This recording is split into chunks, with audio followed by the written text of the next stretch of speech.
L'année 1941 doit être une année de travail acharné, rappelle le maréchal dans son message du Nouvel An diffusé au soir du 31 décembre.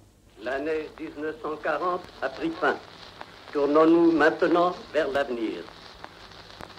L'année 1941 sera difficile. Elle doit être celle du relèvement de la France.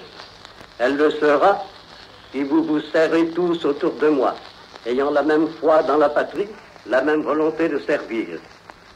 L'année 1941 doit être une année de travail acharné. Je m'adresse d'abord aux paysans de France. Il faut qu'ils tirent de la terre tout ce qu'elle peut donner. Toutes les friches doivent être mises en culture, même si le sol est ingrat. Les rendements doivent être augmentés en dépit de toutes les difficultés. Nous y aiderons du mieux que nous pourrons, mais que chacun compte d'abord sur soi-même, qu'il comprenne la détresse profonde d'un pays dépouillé de tant de moyens que la guerre et le blocus ont détruits ou paralysés.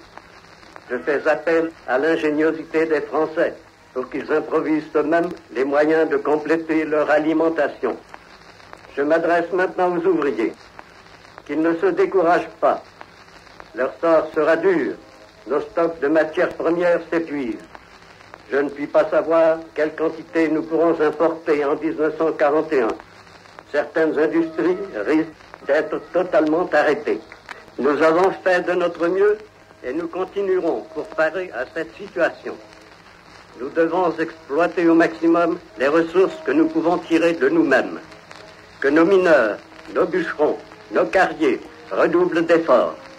Et que tous les ouvriers, chômeurs ou non, sachant que le gouvernement de la Révolution nationale travaille à affranchir leur avenir de l'intervention du capitalisme étranger.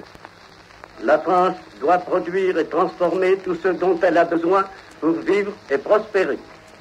Ce qui a été fait ailleurs, en ce sens, peut et doit être fait chez nous. C'est une œuvre de longue haleine. Elle est déjà commencée. Au pays tout entier, je demande qu'il se pénètre de l'esprit nouveau qui doit refaire la grandeur de la patrie.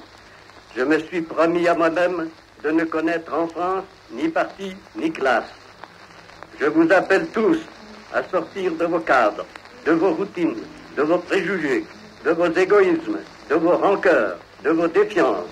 Et je vous exhorte à vous grouper en Français solides qui veulent défendre leur terre et leur race. J'adresse mes vœux fervents par-delà les mers aux populations de l'Empire et par-delà les frontières à nos chers prisonniers. La France continue. Bonne année, mes chers amis.